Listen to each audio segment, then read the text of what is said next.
Welcome to Brush and Banter, the podcast where creativity meets real-life hustle. Brought to you by Zibra, we go beyond perfect brushstrokes to explore the messy, magical, and meaningful side of being an artist. I'm Brie Hansen, crafter at heart, creative cheerleader, and president of Zibra. I'm Annie Bolding, muralist, designer, lover of all things that sparkle, and founder of It's a Disco Day Designs. And I'm Lauren Cooper, muralist, designer, creative mama, and founder of Rosemont Lane Design Studio. We're here to bring you conversations with working artists, practical tips to grow your creative business, and a built-in painting companion for your next project. So grab your favorite Zebra brush, pop in your headphones, and let the banter begin.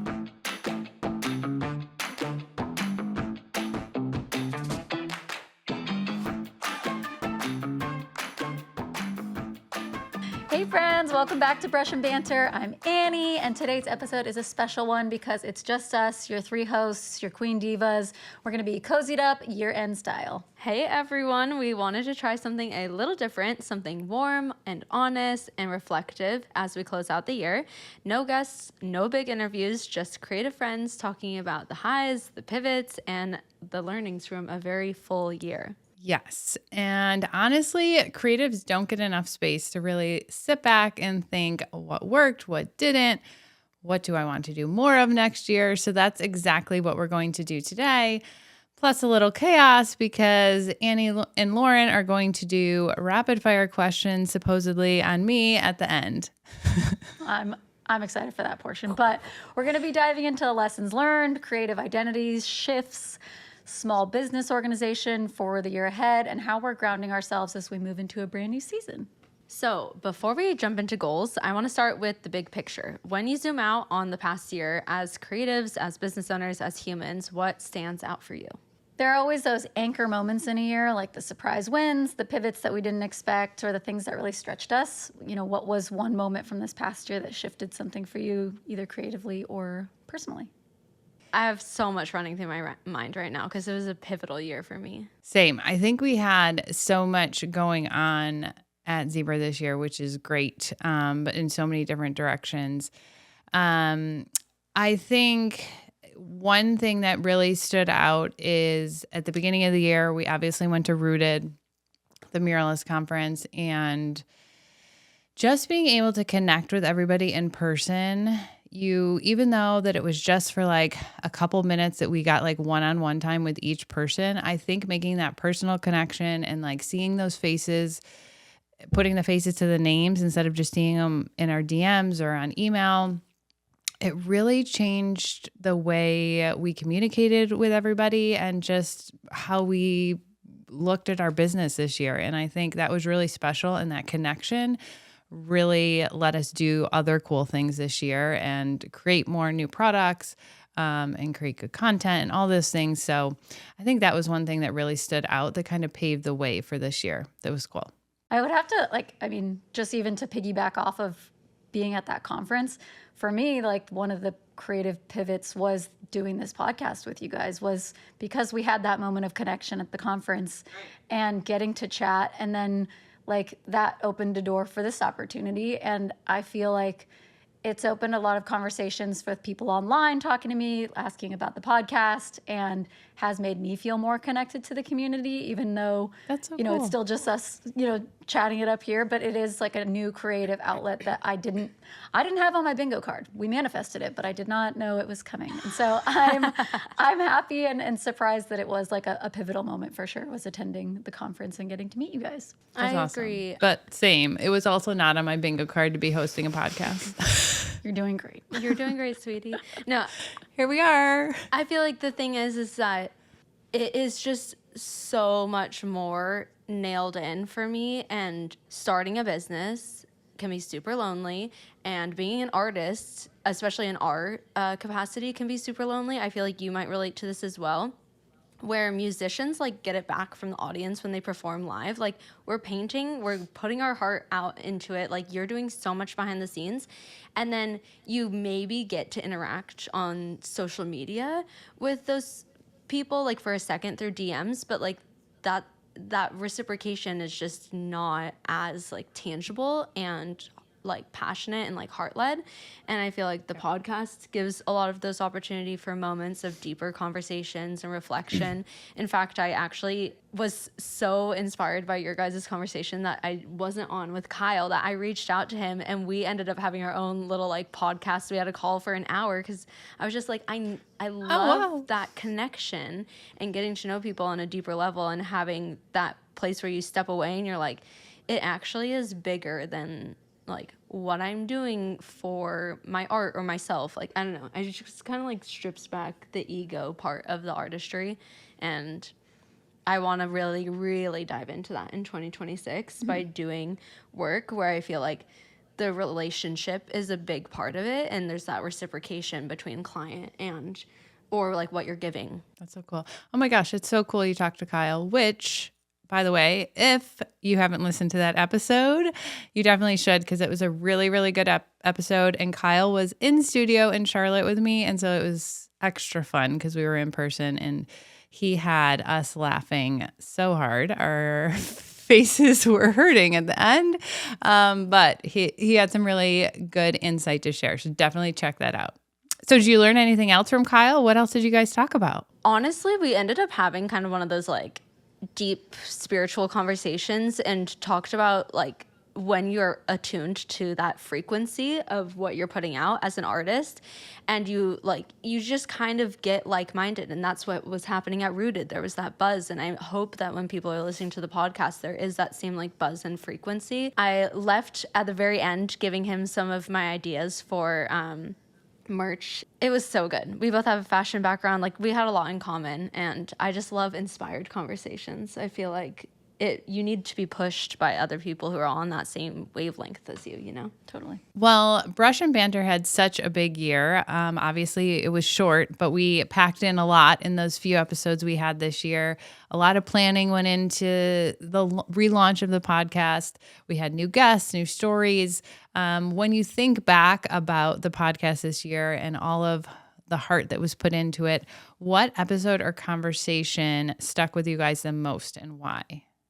I would have to say, I think the conversation with Sin really was an inspiring one. Just hearing about the scale at which she's working is inspiring, because I was like, oh, like, yes, there's ways that you can get your art onto cruise ships and into, you know, really big brands. And so that for me was inspiring as like a small business, you know, not baby artist, but I've been in the game a little less time. And so that was an inspiring conversation for me for sure. And I think also just the first episode when it was just us three was fun, because I feel like Lauren and I were just buzzing like with like the excitement about everything, that we probably said a million insane things. Yeah. And so like I know we should probably bring back more of those bloopers. Oh my gosh. Yes. I would say mine is the overarching realization that every single person that we talked to, no matter where they were in their career, was like doing the art from within. And I feel like it's less like a specific moment and more so my realization or actualization that niching is not for us. Like, it's like it's something that online we're told to do.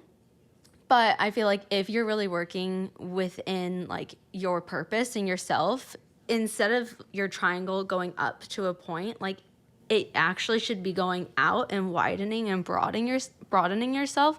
Like, we have so many different facets of ourselves as humans and as artists.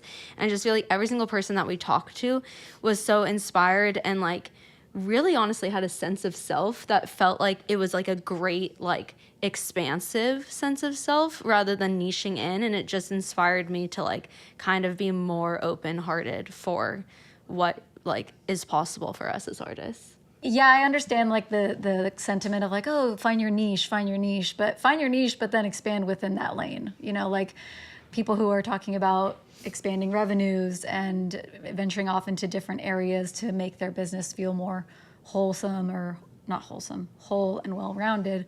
I do love that. Like, just because you're a muralist doesn't mean that you can't make products like, you know, merch and stickers and hats and things like that, or that you can't completely move away from painting and also take on just digital projects. Like I do think that that's whatever is speaking to you is what you should be doing. Any conversations that stick with you? I have to say Kyle, because he was here in person, and it just felt, obviously is a little biased because I did know Kyle fairly well before this as well, being in Charlotte, but just being in studio really was so nice just to like, have that connection in person instead of on a computer screen. And I just think he's just very intelligent and has a lot of cool background to share. So I loved learning more about his background and some of the things that he's done over his career. It felt like he was hosting us because he was just holding court, and it was so fun to just sort of sit back as a host and let this guest like completely run wild. But it was also he was great with like running wild, but also like you could tell he was hitting the points along the way. Right, So right, he was. It was just funny to listen. So yeah, Kyle was also a fun episode for sure. All right, you know what time it is. Don't cry over spilled paint. The part of the show where we all admit that we've done some wildly questionable things in the name of DIY, because behind every finished project, there's always a mess we prayed no one would ever see. Okay, so today's spilled paint stories come straight from the DMs. We actually got a few from Odessa Helm Art. And Annie and I are going to read a couple of her stories because they are pretty good. They're short, little sweet, but some of these are crazy. So she said, I was painting at the zoo and dropped a full gallon of paint in front of the lion exhibit. Trauma. Which sounds scary. She was also painting at the zoo 9 months pregnant inside the tortoise exhibit. Also crazy. Crazy on like a few different levels. I can't imagine painting at 9 months pregnant already sounds like a very wild time, but you're inside of a zoo and it's the tortoises who are like 100 years old. Right. Inside the exhibit. Wow. That's really cool though. I wonder what type really of cool. insurance you need for your business to be able to paint inside of a wildlife. Good point. Good point. She had another one where she said that she had a scissor lift leaking battery acid all over the brand new city sidewalk. Oh gosh. I'm going to file that under things I didn't know could happen. And now I will know. And I will. And never want to see. I don't ever want to see them. But now if I see it happening, I'm going to be like, that's battery acid for sure. Crazy. Okay, well, keep them coming. DM us at Zibra Painting or tag your story with hashtag spilled paint story. Your chaos might just make it on to our next episode. Obviously, we had a fun year, 2025, but let's shift a little bit towards talking about the new year. As creatives, there's always the desire to start something fresh, new systems, new habits, new energies. What's one thing that you guys are going to be letting go of before January hits? So something that you're just like, I am not taking this with me into the next season. It's not happening. There is definitely some really low moments this year, like some bad days where we just got like bad business news, and it affected me for probably too long. And I really think we're starting over. Those days are behind us. They're in 2025 and we're going on to 2026 fresh. We have a lot of exciting things and we got to focus on those and leave those bad days behind. And it's hard because you want to make sure that you're letting yourself like let news sink in and let it, like the weight of things, impress upon you so that you can learn from them and move forward. Exactly. But you're totally right. Like mulling over them for too long isn't healthy. I like that. And I should probably do the same because I'm also very just a little emotional Cancer queen, and I will mull I'm things Cancer over. too. Must be a trait. Common. I didn't know this. Cancer queens. I love that. I was going to say that I think for me, something that I'm going to attempt to leave in, there's this like need that I'm sure that a lot of artists feel, which is to say yes to every project because it's this scarcity mindset that there isn't enough work. And so this year, I think I said yes to a lot of things. And in 2026, it's my goal to be more intentional with the things that I do say yes to, because at the end of the day, I think that most recently too, I've learned valuable lessons about not overextending myself and taking care of my health. And so in 2025, that's going to be what I work on, is mindfully saying yes to the things that really light me up, and knowing that the right projects will come along and I'm not, in a hole somewhere having to dig myself out. Yeah, that's so important. Yeah. Right. And just saying yes because I think I have to. I Right. think that's a big thing, and that a lot of artists probably can relate to. Well, yeah, I think so many of us say yes, and then our plate gets really full, and then an opportunity comes up that you want to say yes to. Then you're like, maybe you say yes again, and you're working extra hard for it, or like you're just not doing the work that you know that you could be doing, and you kind of have to be patient for things to come to you. I do think it's a really hard balance to put in the effort versus also like be open to what life is going to bring your way, and finding that balance is very confusing. But I think that one way that I can allow for that more is getting rid of the negative self-talk. I feel like it just doesn't do any justice for me or for my work, and I can be hard on myself in a lot of ways, and I want to try to shift that in 2026. But, well, my word, I don't know if you guys have picked a word for 2026, but I'm super into this. What's your word? It's going to be intentional. I just think that everything that I'm doing or saying or acting on, whatever, I'm like, is this intentional? Or what is the intention behind this? I think mine's going to be mindful expansion. Ooh, that's a good one too. Yes, mindful. It's 2 words. I'm sorry. What would your words be, Brie? Or word?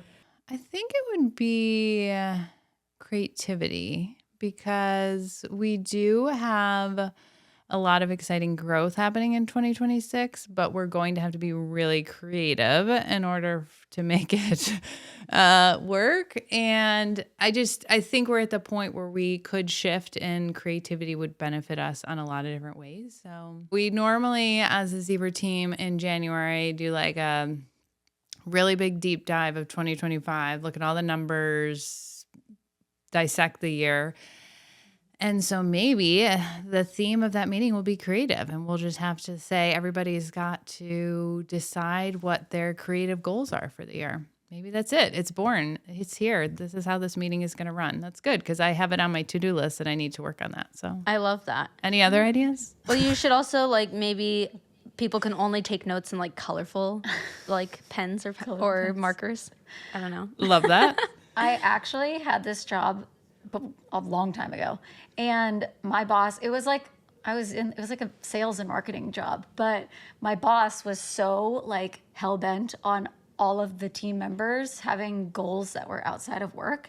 And we had to print out 25 personal goals that were like, do 10 push-ups a day, go to the beach with my friends, go see 2 movies this quarter or something. And we would hang them up in like the bullpen office, and every day he would ask us like, what's going on with these goals? They weren't work related. They were like fun goals, because he was like, if you guys are happier, you're going to be better salespeople, and you guys are going to have a more free brain, which I think for you guys could be fun, because that frees up space for creativity. Wait, I really like that. Yeah, that's fun. So And good and I also, tangible. like- I'm like, use markers. Well, I think it was fun too, because like I'm a competitive person. Not yeah. like sometimes, but the second I see something that I'm like, oh, I could win this. Like, Right. So it was like fun, achievable goals that were, meant to just spark creative joy inside of us, so that we were better I employees. like that. I might have to steal that. You should. You should. Maybe I'll do it too in my own house. Yeah, I'm like, I want to do that. Racing my husband to the wall. Oh, beat ya. Gotcha. He's like, what is this game? What are we doing? I made it up. It's called I Win. Okay, so on the flip side, what's one thing that you want to do differently in your business going into next year? I'll admit, more structure. I'll be the first one to say it. I will admit, more structure and just more discipline in general is really important to open that creative mind and like widen your opportunity for things to come to you. Part of that is having the things in your life that need to be grounded and structured and disciplined. Working on that for myself hopefully will allow for more creativity and more fun and just more opportunities. I want to be type A. You want There's nothing wrong with type B. Yeah. There isn't, as long as Or are like you that's my type Z? creative side and not like Yeah. I have to have both. Something I really want to try and do differently this next year is a lot of the creation, like content creation for me has been low key, kind of random. It's worked, but it hasn't been set. Like it's not coming from this like place of I know the lane, I know the rules. I've kind of just been like, okay, yeah, this makes sense. This is fun. And I think I want to be a little bit more critical about my online footprint and what that looks like this year in terms of the content that I'm making and the just how I'm showing brand up you're online. building, yeah. Yeah, I have gotten, notes that like, oh, you have such a strong brand, you're so colorful. And I think that area is somewhere I have gotten it down. Like, okay, yes, color and visuals, I think I do a good job. But my actual content of what I'm coming up with has been a little random. And I need to find the lane that I want to show up best in. I just want to be a silly goose. I mean, and who knows which way the algorithm's going to blow. So, like, Yeah, it is. It's really hard. I think truly maybe that's one thing. And even I'm sure you guys, like, as content creation for your brand, like, it does feel sometimes like you're just being pulled in this, like, weird direction because of the algorithm and what puppets. people are showing and seeing. And sometimes I'm like, why would I make that trend? Like, that doesn't have anything to do with me. And just because it's going to be a quick and easy connection doesn't mean it aligns with my brand or my values. And so I'm sure that there are other folks out there. Maybe 2026 we say, I'm on my own algorithm. I'm doing my own thing. And, I wish we could make our own rules. That would be nice. right? Although I am really excited because in January, we're going to be talking to a social media manager, Shannon. And it's actually someone that has done an audit for us on the Zibra account. And I think she's really talented and really knowledgeable. So I'm really excited to see what she thinks. I did see yesterday, I follow this account. It's like girl marketing, I think, but they showcase like what the top trends are that are like evolving. tell us. And yesterday I saw a post and it said that brands are creating like TV show content. So you guys are actually already ahead of the game. I will say, I would love to see, I keep on thinking of this idea myself, but I'm like, I have to run it by you guys maybe. But like in the wilds, like running up and like, try this. You know what I mean? Like, I love like, Career Ladder. Do you guys see Career Ladder on YouTube? It just like in the wild type of content where like you're there with a brush and you're like, use this, try this. Doesn't it feel Annalise delicious? is always trying to get me with the mini mic in Home Depot and Lowe's. And I have not done it yet. However, It's trending. You're going to have to do it. It's trending. 2026. Okay, so did you have any realizations this year about your style, your process, or what you wanted your art to say? I think so. At least for me, I think that this year was a lot of projects that necessarily weren't like the ones that I designed. And it's a fun opportunity to paint somebody else's work as a muralist. Like sometimes that's just kind of what the client needs, or if I'm helping, Lauren on a project.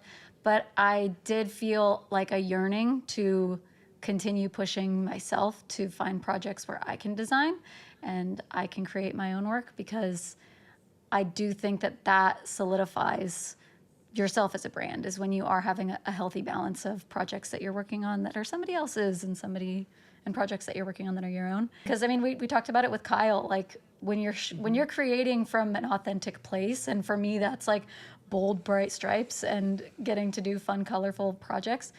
That's when I get to glow and I get to like really shine, and I feel it internally, and then other people can see it too. It's like, oh, this is good because you're creating something from a real place inside yourself. Yeah, for me, I did have an experience where I got feedback from a new client. This is a client that I've worked with for a long time, but they have a new person on the team. And she really pushed me as a designer in a way that I've never had, because I've never had any training. I'm like being completely self-taught. I don't usually get that feedback. And oftentimes when you're working with your client, or maybe just like showing your husband or your friend, it's minimal feedback. So it was nice to be pushed into this way of like stepping back and looking at the full picture. But I think in general, just reminding myself of the mission that like I want to make the world a more beautiful place by creating joyful art that connects people. Something I do hope to see in our community more is maybe like an opportunity to share inspiration. I think that there was something that happened in the community where like earlier in the year, and maybe you guys remember this, I don't know if we talked about it, but there was like a copycat situation. I think that like as a self-taught artist, I'm constantly trying to find the right balance between like being inspired by other people's work, and maybe we need to all be open to like reaching out to people and saying like, hey, like where did you learn that style, or like do you have a mood board that you can share with me that like evokes this collage art style or something that you're inspired by, to go outside of the box and like ask for that help. What about you, Brie? Sarah Blakely once said that she didn't focus on the competition. She focused on her customers. And I have said that to myself so many times this past 2 months. And so that's really a big realization of just don't worry about the noise. Just focus on what you do best. Focus on the product. Focus on the customers. And everything else will follow. Easier said than done, but, you know, trying to really make that my daily mantra. Yeah. Totally. But you guys also do such a great job at connecting with the community and asking us with the intent of making true change, I think. You have very clearly heard the needs and the desires and the wants of people who use Zibra products, and you guys have evolved very quickly. I feel like over the last 2 years, even just seeing all the new brushes that have come out and how much I authentically see the community posting about them. And that's a big deal because for brands, No, it is. like for people to just post about it for free because they love it, that speaks volumes. And I think that that says more about, you know, your competition or lack thereof, that, you know, you guys do have that tapped in dedication, I think, from the people who use the brushes. And that's why you guys are successful. So keep that in your back pocket. Well, thank you. That means so much. And we honestly, I still get giddy. Hannah-Lise will like repost something. Like I remember someone, I think had a rooted brush hanging from their rear view mirror. It's like a fun decoration. And like, I remember I called my dad about that and my sister, and I was like, wow, we're so cool. People are hanging brushes from the rear view mirror. So it really does mean so much to us. And we do not take that lightly. It's so cool to see. Okay, friends, quick mid-episode pause because we need to talk about something very important. Last-minute holiday gifts. Yes, if you're listening to this thinking, oh gosh, I forgot someone, we've got you. Zibra's holiday shop is still open and it's stocked with gifts for creatives that they actually want. Brush bundles, limited edition sets, stocking stuffers, all curated for painters, DIYers, muralists, furniture flippers, basically anyone who loves making things look beautiful. And if you're really down to the wire, this is your moment. Zibra gift cards, digital, instant, and they make you look like you planned ahead the entire time. The best part? When you shop the holiday collection, you save 10% automatically just by bundling, and you can use code BANTER10 at checkout for an extra 10% off. So whether you're gifting a creative friend or treating yourself before the new year, now is the time. Head to enjoyzebra.com to shop the holiday collection, and don't forget to use BANTER10 for that extra little sparkle of savings. Thanks. We've teased this long enough. It's time for Rapid Fire Brie Edition. No overthinking, no prep, just vibes. Are you ready? Just vibes. What's one thing you always have in your painting kit?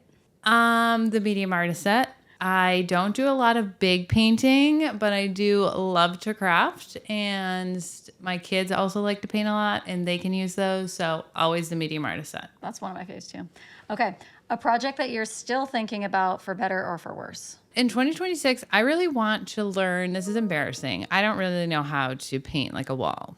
Okay. And I love to hang things on my wall, but I'm always scared to because the hole in the wall, I don't know how to patch it. I don't know how to paint it back so it looks good. So I'm going to learn. I'm going to learn that in 2026 because it's not hard and it would be very handy. 2025 color crush. Chocolate brown. I love the chocolate brown that's been happening. Very espresso. Yeah. Okay. Yeah. What's one business mistake you would like to formally leave behind? Probably taking things so personally when they happen in the business. Those bad days I mentioned really hit me. I'm sorry, I'm feeling emotional for you because I'm like, because I know that that's really hard, and I'm sorry that you had to go through that, but I appreciate it. And also, this is your rapid fire, and now I am blah, blah, blah, blah, blah, as always. Okay. I got it. Dream brush and banter guest that you would like to have on for 2026. Oh, Sarah Blakely. Pipe dream. Kristen, can we make that happen? Kristen, pull it up. Why not? Kristen, pull it Kristen, up. pull it up. Sarah shows up. Okay, what's the first job you ever had? I worked at a paint your own pottery studio. Loved it. Was the birthday party host. Was really, I lived there. It's also a very fun first job. Yeah, that is. I love a first job story. What about your go-to coffee order? Lately, it's been matcha, like matcha lemonade or like a matcha apple cider situation. I say coffee at 7, matcha at 2. But that's just me. Next question. What is your biggest creative green flag? When you can tell that you are doing something that you're super passionate about and it's like very you, I love that because I feel like that's when really you can see true creativity and true ideas happen from original ideas, I guess I should say. What is something that you're excited for in 2026? The speed drop is going to be available in Lowe's. Woo, woo, woo, I'm so excited. It's been so like probably 15 years since the speed drop has been in store, and we redesigned it a little bit. It's going to be really good. Ooh. I'm excited for you guys. Yeah, I can't wait to see that. Can we hear something you're excited for in 2026 that's not business related? Because I feel like people love getting to know the Brie behind the business. Mm-hmm. I am excited and going to try to be way more intentional with my kids. I had a baby this year, third one, little boy. It was chaotic.